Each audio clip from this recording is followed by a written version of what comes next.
तो अपने आप शैतान का वास उसके जिंदगी में हो जाता है।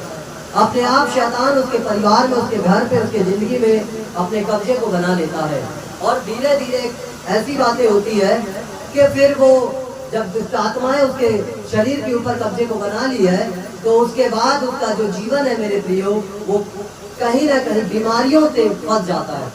ये बीमारियां अपने आप नहीं आती, याद रखना, ये बीमारियां अपने आप नहीं आती। आज एक जवान लड़कों को देखो, किसी को शुगर है, किसी को बीपी है। एक जमाने में हम सुनते थे कि जब बुजुर्ग होते थे, जब बुजुर्ग लोग हो जाते थे, जब सियाने हो जाते थे, तब किसी को शुगर हो रहा है, तब किसी का बीपी हाई हो रहा है, ऐसी परेशानियां होती थी। लेकिन आज साधारण, आज युवाओं को भी ऐसी परेशानियां हैं, आज जवानों को भी ऐसी समस्याएं, आज जवानों को भी ऐसी तकलीफें। ऐसा क्यों हो रहा है? क्योंकि पाप के द्वारा जो पाप शरीर में पल रहा है, जो पाप आ चुका है, और पाप के कारण बीमारियां आ चुकी है और वो पता नहीं चल रहा। और पाप डालने वाला कोई और नहीं है, वो है शैतान। पाप डालने वाला कोई और नहीं है, परंतु वो दुष्ट आत्माएं हैं जो आपके जीवन में पाप लेकर आती है। जब हम छोटा सा कुछ देखते हैं या थोड़ा सा कुछ देखते हैं, फिर मन करता है आप ज्यादा देखो, है ना? या कोई फिल्म आप देख रहे हैं, या कोई आप कुछ ऐसा देख रहे हैं, तो आपको लगेगा फिर आप ये चीज करें। ये एक मन के विचार बनते हैं। ये पाप आपके जीवन के अंदर प्रवेश करता है, और जैसे जैसे पाप आपके जिंदगी में आता है, वैसे वैसे बीमारियां भी आपके जिंदगी में बड़ी होती जाती हैं। और उससे छूटने के लिए सिर्फ एक ही बात है, और वो है यीशु मसीह का लहू। उससे बचने के लिए सिर्फ एक ही चीज है, वो है यीशु मसीह का लहू, जिसने मानव जाति के लिए अपने आप को दे दिया, अपने खून को बहा दिया कि हम और आप पाप से छुड़ाए जाए और बचाए जाए। आप में से बहुत सारे लोग यहाँ पर आए दुखित हैं, अपनी बीमारियों को लेकर, अपनी समस्याओं को लेकर, अपनी गरीबी को लेकर। दुष्ट आत्माओं का अटैक है आपके ऊपर, जादू टोने हैं। इसलिए मैंने शुरुआत में ही ऐसी प्रार्थना की, कल रात जब मैं प्रेयर कर रहा था, तब परमेश्वर की आत्मा ने मुझसे कहा कि जादू टोनों के लिए प्रार्थना कर। खुदा ने मुझे दिखाया, मुझे बताया कि जो जब आप तरक्की करते, जब आप ग्रोथ करते, आपको नहीं मालूम, आत्मिक आंखों से ही आप इन आत्मिक शक्तियों को देख सकते हैं, आत्मिक बातों को देख सकते हैं। आप साधारण आंखों से नहीं देख सकते। आप साधारण आंखों से आपको लगेगा सब नॉर्मल है, लेकिन जब आप आत्मिक जगत में छलांग मारते हैं, जब आप आत्मिक जगत में चलते हैं, जब आपका जीवन प्रभु के साथ परफेक्ट होता है, जब आप उपवास रखते हैं, जब आप पवित्र आत्मा की सामर्थ्य भरते हैं, जब आप अन्य भाषाओं में प्रार्थना करते हैं, तब परमेश्वर आपकी आत्मिक आंख को खोलता है। उसके बाद आपको समझ में आता है कि मैं कैसे बंधुआई के अंदर जी रहा हूँ और जी रही हूँ। ये साधारण आंखों से आपको दिखाई नहीं देगा। कोई बीमारियां ऐसे नहीं आ जाती। जैसे अभी हमारे एक भाई ने बताया कि पास्टर जी, एक सप्ताह से मुझे लगातार फीवर आ रहा है, बुखार आ रहा है, और मैंने अच्छा ट्रीटमेंट करवाया, इंजेक्शन लगवाया, लेकिन फिर भी ठीक नहीं। फिर हमको ऐसा लगा कि मुझे प्रार्थना करना चाहिए, और उन्होंने प्रार्थना करी, और बोले तब से अभी तक वो बुखार चली गई। क्योंकि आपको मालूम होना चाहिए, जो बुखार है वो एक आत्मा है। क्या है? जब पतरस के सास को बुखार चढ़ी थी, तब यीशु मसीह ने उसके सिर के ऊपर हाथ रखा और बुखार उतर गई। उतरी की निवालिका बुखार उतर गई, इसका मतलब बुखार चढ़ी थी। एक स्पिरिट, एक आत्मा है। अभी बीते समय में भी बीमार पड़ा, कभी ने कुछ नहीं बोला, मेडिसिन खाया, दवाई खाना है नहीं। जब तक मुझे ऐसा ना लगे कि मुझे दवाई खाना चाहिए, तब तक मैं छूटा भी नहीं। जब तक मेरी आत्मा ना कहे अंदर से, तब तक मैं दवाई को छूटा नहीं। जितना हो सकता है मैं प्रार्थना करता हूँ, जितना हो सकता है उसके वचन की ओर ध्यान लगाता हूँ, जितना हो सकता है मैं वचन को पढ़ने के, उसको क्लेम करके उससे छुटकारा पाने की कोशिश करता हूँ। हालेलुया। और प्रभु ने किया, प्रभु ने आजाद किया, परमेश्वर ने छुड़ाया। आत्मिक जगत के जब तक आप लोग छलांग नहीं मारेंगे, तब तक आत्मिक जगत की बातें आपको पता नहीं चलेगी। आत्मिक बातें अगर आपको चाहिए, आपको तरक्की चाहिए, आपको बढ़ना है, तो आपको इस वचन को, परमेश्वर के कलाम को पढ़ना पड़ेगा। इस वचन को यदि आप नहीं पढ़ पाते तो दूसरे से सुनो, क्योंकि सुनना मसीह के वचन से ही है, और कहीं नहीं सुनना।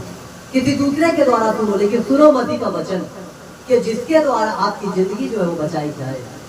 हम लोग बहुत बार लापरवाही करते हैं, आलस करते हैं, चलो आज दुआ नहीं करेंगे, आज प्रार्थना नहीं करते, आज हम लोग चर्च नहीं जाते। एक दिन हम चर्च नहीं जाएंगे तो क्या हो जाएगा, एक दिन हम लोग दुआ नहीं करेंगे तो क्या हो जाएगा। चलो आज हम रिश्तेदारी में चलते हैं, चलो आज हम कहीं घूमने चलते हैं, चलो आज हम दुआ नहीं करेंगे, क्या हो। आप ये सोच सकते हैं, लेकिन शैतान ऐसा नहीं सोचता। आप सोच सकते हैं, आपके मन में ये विचार आ सकते हैं, आप एक दिन लापरवाही कर सकते हैं, लेकिन शैतान ऐसा नहीं सोच सकता। वो आपके ऊपर हानि करने के लिए 1 मिनट भी नहीं सोचेगा, उसके दूसरे भी 1 मिनट भी नहीं रुकेंगे आपका नुकसान करने के लिए। कि वो भी सोचे यार ठीक है, आपसे लापरवाही कर रहा है, छोड़। वो उसी दिन का इंतजार करेंगे कि आज ये प्रेयर नहीं कर रहे हैं और आज ही ये टाइम है कि इनके ऊपर वार करो, आज ही ये समय कि इनके ऊपर वार करो, इन्हें मारो, इनके ऊपर अटैक करो, इनको बीमारियों को दो, क्योंकि आज इन्होंने प्रार्थना नहीं करी है। वो इसी ताक में बैठे रहते। एक कहानी मैं आपको बताना चाहता हूँ। एक परमेश्वर का दास था और एक गांव में वो सेवा करने गया, और ये रियल घटना है। और वो समाचार प्रचार कर रहा था, तो उसके पास घर नहीं था। वो एक मिशनरी के रूप में गांव में गया था, उसके पास घर नहीं था, तो वो कैंप लगाता था, एक टेंट लगाता था छोटा सा, जिसमें वो रहता था। और दिन भर वो प्रचार करता था, लोगों के बीच में जाए, प्रार्थना करे, प्रचार करे, उनको यीशु मसीह के बारे में बताए, उन्हें शिक्षा दे। और शाम के समय वो अपने घर आते थे और आने के बाद प्रार्थना करते थे। जो कुछ भी मिलता था लोगों के द्वारा वो बनाते, पकाते थे और खाते थे और सो जाया करते थे प्रार्थना करके।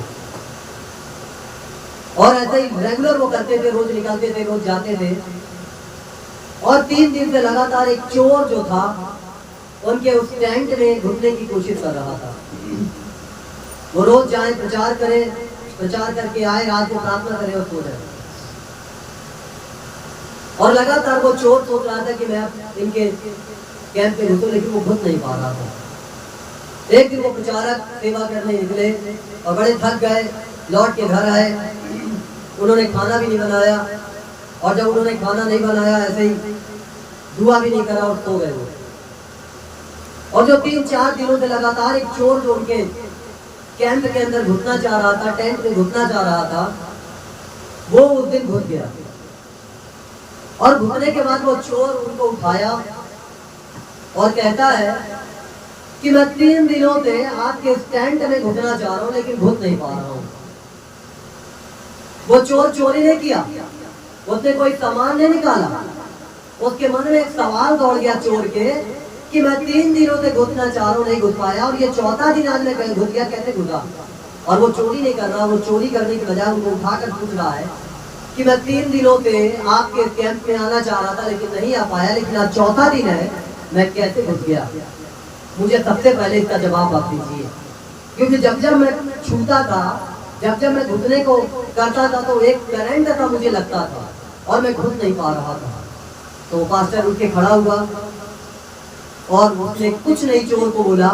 वो सबसे पहले आंसुओं को बहा के परमेश्वर का धन्यवाद दिया, और आंसुओं को बहाकर उसने प्रार्थना करी कि प्रभु मुझे क्षमा कर, मुझे माफ कर, क्योंकि मैं रोज प्रार्थना करता था, लेकिन आज मैंने प्रार्थना नहीं करी। और आज प्रार्थना न करने के कारण ये हुआ कि ये जो चोर है वो आज मेरे कैंप के अंदर घुस गया। और उसके बाद उसने ये बात, ये घटना उस चोर को बताई, उसको वचन बताया, और वो चोर का जिंदगी भी बदल गया। हालेलुया। यीशु मसीह अद्भुत काम करता है जब आप प्रार्थना नहीं करते। ऐसे ही शैतान भी आपके जीवन में, आपके घर में घुसने की कोशिश करता है, आपके घर में आना चाहता है। जब आप प्रार्थना नहीं करते, वो इसी ताक में बैठा रहता है कि आज इन्होंने प्रार्थना नहीं करी है, आज बारी है कि इनके घर में जाओ, आज ये परमेश्वर के भवन में नहीं गए हैं, अब तो इनके घर में युद्ध करवाओ, आज इनके घर में लड़ाई करवाओ, क्योंकि आज इन्होंने जीवित परमेश्वर के भवन को इग्नोर किया है, तो आज इनके घर में युद्ध करवाओ, आज लड़ाई करवाओ। शैतान ऐसा करवाता है, दुष्ट आत्माएं ऐसा करवाती हैं। जिस दिन लोग जो चर्च नहीं आते, उनका जीवन देखना चिड़चिड़ापन रहेगा, लड़ाई करते रहेंगे, झगड़ा करते रहेंगे, घर के अंदर कुछ ना कुछ बोलते रहेंगे। क्यों? क्योंकि शैतान यही चाहता था कि तुम परमेश्वर के भवन में न जाओ, तुम खुदा के भवन में ना जाओ, तुम परमेश्वर के भवन में उपस्थित ना हो। लेकिन परमेश्वर मेरे प्रिय चाहता है कि तुम परमेश्वर के भवन में आओ और बचाए जाओ। हालेलुया। आप में से कितने लोग अभी यहाँ पर दुष्ट आत्मा से जकड़े थे? मैंने बहुतों के लिए दुआ करी, बहुतों के लिए नहीं किया, पवित्र आत्मा ने छुआ और छुटकारा दिया। जब आप इन बातों को मानकर चलेंगे तो आने वाले दिनों के अंदर आपको परमेश्वर ब्लेस करेगा। आने वाले दिनों के अंदर देखो, छुटकारा तो आपका प्रभु के द्वारा ही है। चाहे आज पकड़ लो, चाहे 10 साल के बाद पकड़ना, मैं हमेशा प्रचार करता हूँ। आज मौका है, आज जान लो सच्चाई को, चाहे 10 साल के बाद जानना, जब यीशु मसीह आएगा या और अधिक सालों के बाद आएगा तब जानना, तब रोना और छाती पीटना, इससे अच्छा कि आज जान लो। ये चंगाई, ये छुटकारा आखिर हमारा रुका कहाँ पे है? क्यों आज हम चंगे नहीं हो पा रहे? क्यों आज हम चर्च भी आके चंगे नहीं हो पा रहे? हम कलीसिया जाकर भी चंगे नहीं हो पा रहे, हम प्रार्थना करवा के भी चंगे नहीं हो पा रहे। हम ये सब कुछ कर रहे हैं, लेकिन जो हमें करना वो हम नहीं कर पा रहे। क्या? प्रार्थना। जो हमें परमेश्वर के साथ संगति रखना वो हम नहीं कर पा रहे। क्या? वचन पढ़ना। हालेलुया। परमेश्वर अपने दासों के द्वारा आपको हील करेगा, आपको चंगाई देगा, आपको छुटकारा देगा। लेकिन यदि आपका जीवन लापरवाही में है, यदि आप यहाँ से जाने के बाद प्रार्थना नहीं करते, यदि आप यहाँ से जाने के बाद परमेश्वर के वचन का मनन नहीं करते, तो आपका चर्च आना फिर व्यर्थ है, आपका कलीसिया में आना व्यर्थ है। क्योंकि परमेश्वर यीशु मसीह आपको चंगाई भी देना चाहता है और आपके जीवन को सफल भी करना चाहता है। हालेलुया। केवल आपके जीवन को चंगाई नहीं करना चाहता, आपके जीवन को सफल ही नहीं बनाना चाहता, आपके जीवन को चंगा और प्लस सफल बनाना चाहता है ना? मैं अलग टाइप का पादरी हूँ, याद रखना इस चीज को। मैं कभी भी जो लोग लापरवाही करते हैं उनके फोन कॉल नहीं उठाता। ये बात हमेशा हर एक को माइंड में रखना होगा। आप चर्च ना आए, आप संगति ना करें, आप प्रार्थना ना करें, आप वचन ना पढ़े, आपको जो सिखाया जा रहा आप ना सीखें, और जब आप नहीं सीखेंगे, नहीं समझेंगे, तो मैं आपके लिए केवल चंगा करने वाला पादरी नहीं हूँ कि मैं सिर्फ आपके लिए प्रार्थना करूँ। यदि मैंने आपकी आत्मा को नहीं बचा पाया और मैंने केवल आपको चंगाई दे दी, तो एक दिन ऊपर वाला मुझे एक फटका मारेगा और उठा के मुझे भी नरक में फेंक देगा। क्योंकि वो कहेगा कि जिन लोगों को तूने प्रचार किया, जिन लोगों को तूने बताया, वो लोग तो चंगा होकर भाग गए और वापस पाप में जी रहे हैं, वापस पाप में गुनाह में है। और केवल चंगा होने के लिए मैंने तुझे सेवा नहीं दी थी कि तू लोगों को केवल चंगाई और चंगाई और चंगाई और चंगाई के बारे में बता, लेकिन तू चंगाई और प्लस उद्धार के बारे में बता कि जिसके द्वारा उनका जीवन बचाया जा सके। हालेलुया। आपको नहीं पता, मिराकल तो मैं ऐसे भी करवा सकता हूँ, चमत्कार तो ऐसे भी हो जाएंगे। आप वीडियो को देख सकते हो, कपड़े के द्वारा लोग चंगे हुए, पेन के द्वारा लोग चंगे हुए। हम बोल देंगे और काम होगा, लेकिन हम आपको मेन जो जड़ है वो पकड़वाना चाहते हैं कि आप सत्य को जान ले, आप सच्चाई को जान ले।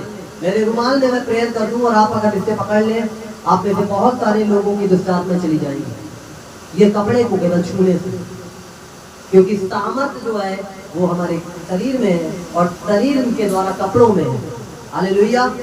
लेकिन मेरा विजन ये नहीं है, मेरा विजन ये नहीं है कि केवल मैं आपको चमत्कार दिखाता रहूं, केवल मैं आपको आश्चर्य कर्म दिखाता रहूं। मेरे प्रियो, मैं चाहता हूं कि आश्चर्य कर्म को भी आप देखें और उद्धार को भी आप देखने पाएं। हालेलुया। समझ में आ रहा है मैं क्या बताना चाह रहा हूं कि नहीं आ रहा? अगर आपका जीवन बीमारी आई कहां से आपने जान लिया, तो तरक्की आपके रास्ते में है। जैसे कैंसर फैलता है ना, वैसे पाप फैलता है। पहले छोटा सा आता, थोड़ा सा प्रवेश करता, थोड़ा सा वीडियो देख लो, थोड़ा सा फिल्म देख लो, थोड़ा फिल्मी गाने सुन लो, थोड़ा बुराई कर लो, थोड़ा किसी और की बुराई कर लो। ये धीरे धीरे आता है, एक बैग नहीं आता। शैतान कभी भी पूरा वार नहीं करता, याद रखना। वो एकदम स्लो देता है पॉइजन आपको, धीरे धीरे। आप अगर रील देख रहे हैं, घंटों लोग उसमें 1 मिनट की रील देखते रहते हैं।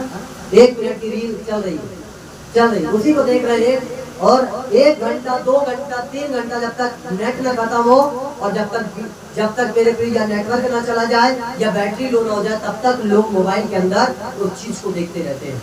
क्या मिल रहा है? कुछ मिल रहा है, फायदा हो रहा है कुछ?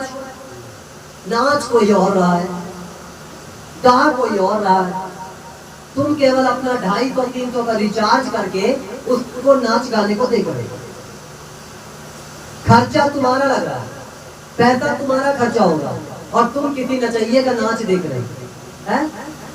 आज सोशल मीडिया के अंदर इतना गंदगी फैला हुआ है, उस रील के अंदर कितनी गंदगी फैली है, विवाहित लोग गंदगी को फैला रहे हैं। आज मनुष्य उस रील को देख देख के खुश है। 1 मिनट एक जो टीचर है अवध ओझा, वो कहते हैं आने वाले दिनों के अंदर 1 मिनट का मेमोरी हो जाएगा लोगों का। 1 मिनट कितने का? 1 मिनट का। लोग 1 मिनट लोग जल्दबाजी करना चालू कर देंगे, 1 मिनट मेमोरी हो जाएगा उनका। मतलब लोगों को घंटों पसंद नहीं आएगा। फिर लोग चर्च में भी जब ऐसा चलता रहेगा तो लोग शौक लगेगा चर्च में भी 1 मिनट में चंगे हो जाए हम, 1 ही मिनट में हो जाए सब कुछ, 1 सेकंड में हो जाए सब कुछ। और फिर ऐसे लोग, बहुत से लोग प्रभु में आएंगे और बहुत से लोग भाग जाएंगे, क्योंकि 1 मिनट का दिमाग हो जाएगा। छोटे छोटे बच्चों को ना देते ना मोबाइल देखने के लिए, उनका मेमोरी तुम लोग 1 मिनट का कर दोगे। कि आने वाले दिनों बच्चे 1 मिनट से ज्यादा उनका दिमाग काम नहीं करेगा। इस बात को गहराई से समझो, सोचो कि शैतान आज कहां से आपको लेके जा रहा है। और लोग उस रास्ते पे चले जा रहे हैं बड़े आराम से, लोग उस मार्ग पे चले जा रहे हैं बड़े आराम से। परमेश्वर आज आपको बचाना चाहता है, परमेश्वर आपको छुड़ाना चाहता है। यदि आप तैयार होंगे तो परमेश्वर आपको बचाएगा। हालेलुया। यदि आप तैयार हैं तो खुदावन आपको बचाने वाला है। कितने लोग तैयार हैं? सभी लोग तैयार हैं 100% रियल।